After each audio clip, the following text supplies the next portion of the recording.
All right, welcome back to The Blend. We are here at Helm Coffee, and we are going to be shooting on the M6 and the Mamiya 7, mainly Portra 800, but then also we will be trying out Lomography 800, practically Portra 800. Rumor has it, it is Portra 800, but yeah, just wanted to try something new and highlight this beautiful space.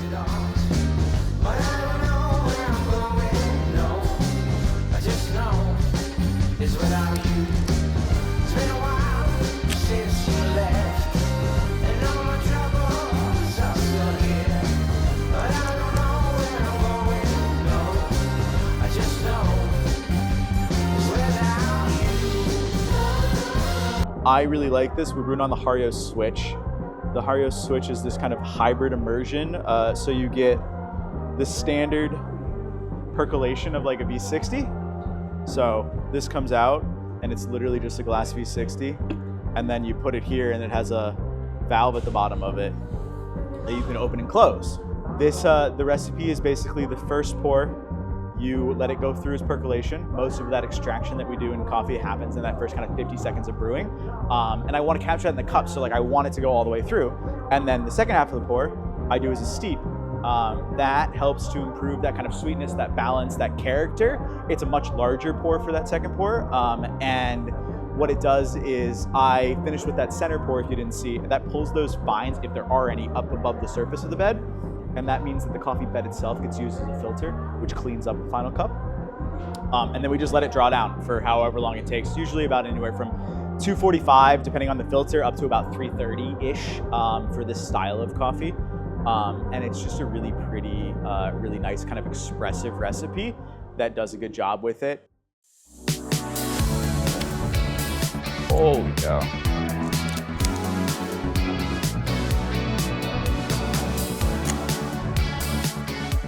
So we just finished up the roll of Portra 800 and we're going to switch to Lomo 800. I've heard it's practically the same, but I'm curious to see how the colors render, especially in a space like Helm. We got plenty of afternoon light pouring in right now, which is super exciting. And it's just super well balanced, kind of going for more of like a dreamy look. I'm getting way too good at loading film. Remember in Vegas, it took me forever. Like, I was cooked. Remember at draft when you broke it? That shot. The film burns, hopefully, turned out on that one. I'm no Portra poppy, but, you know.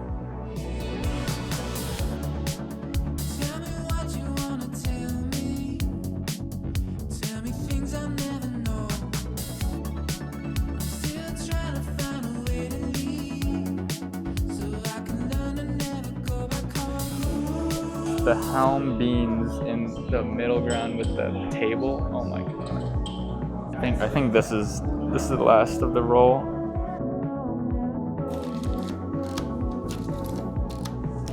Gone. Second roll of medium format ever.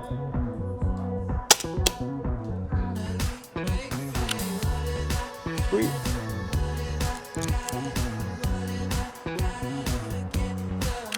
Oh my gosh. Really hope that turns out. All right, so post thoughts on Helm. Obviously can't see the photos right now, but I felt really good about it. The Mamiya 7 is a little bit different than the M6, still getting used to the light metering and also just like the dials and just everything about it, but it's really comfortable. It's just feels like the big brother of the M6. Speaking of the M6, just really, just getting really familiar with it. I love the Voigtlander f1.4 that I have on it. Super sharp, super affordable. If you want to get into film photography, it's a great lens. Voigtlander, just in general, good bang for your buck. I really like the colors of Helm. I loved how warm it was and just the amount of natural light that's pouring into the shop right now. And then also just, we've never done a pour over on the blend. So really excited to see how those photos turned out, especially, the fact that Justin is a renowned pour over barista. So that was really exciting to talk to him about his experience with coffee and what it means to him. And yeah, I'll see you guys when the film gets developed. All right, welcome back to The Blend, guys. In review, we shot some Lomo 800 and some Portra 800 on the M6, and then also some Portra 800 on the Mamiya 7. This was only the second roll that I pushed through the Mamiya 7, so really excited to share the results with you guys today. Since I'm not a film pro, I was leaning on some other people on what they thought was the main differences, and in looking up the main differences between Lomo 800 and Portra 800, I have it pulled up right here.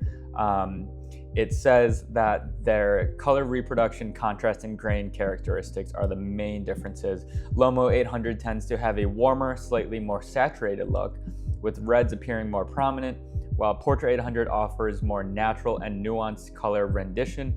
Lomo 800 also exhibits higher contrast, and its grain is more noticeable than Portra 800. So for me, the only difference that I can see is the grain difference.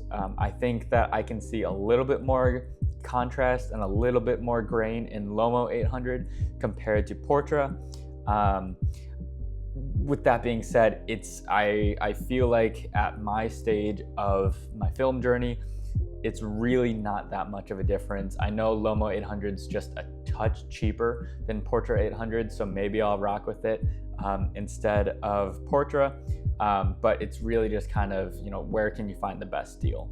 Yes, Helm is a coffee shop where you could come in and just hang out, but also they roast a lot of beans for different coffee shops here in the Indianapolis area. So of course I wanted to highlight that process and just how meticulous Justin is, and that he is a coffee connoisseur. Again, like I mentioned in the previous episode at Noble Coffee, using a rangefinder and at the same time trying to focus on one specific bean or one specific spot in the image, so you almost just have to zone focus and hope for the best. I'm absolutely in love with how the 6x7s turned out. I absolutely love the color. I love the warmth. That is exactly how I envisioned them to turn out. And I just love the grain and just the natural grain that medium format brings. I think my favorite one of the day, and it seems like it's a fan favorite, at least on Instagram, is this shot with the corner of the two chairs with, you have tons and tons of natural light coming in and really just reflecting on this table in the foreground. And it really just looks like a digital image, and it feels like this is what film simulations are trying to emulate. I absolutely love this one of Justin holding the beans. It just feels pretty raw. It feels authentic. Even though I asked Justin to do that, it wasn't a natural photo, but for me as a coffee novice, that felt very natural to me, and having a subject in frame is always just a welcoming thing that I like to incorporate. And then, we have a couple action shots of Justin roasting. I really like that one, of him, dumping all of the beans into the roastery. Nailed focus on that. And with these Lomo shots, yes, I don't know if it was because of how I exposed it, but I do see a little bit more grain in the Lomo shots compared to the Portra. So I'm also really happy on how this photo turned out. It's very abstract, very stylistic, but it was the flowers and the plants in the reflection of the window. And I just love how this image really is kind of like a translucent image. You could kind of see the street and also a little bit on the inside of Helm. So yes, in this whole entire series, the point is to highlight the space and their coffee and their products. And I really want to push the creative boundaries.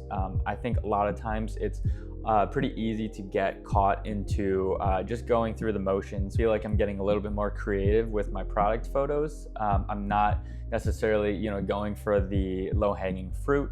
And I love this one just because it seems like the photo is split in half. So in general, this was really one of my favorite sets that I've done. I loved how the Lomo shots and the portrait shots turned out.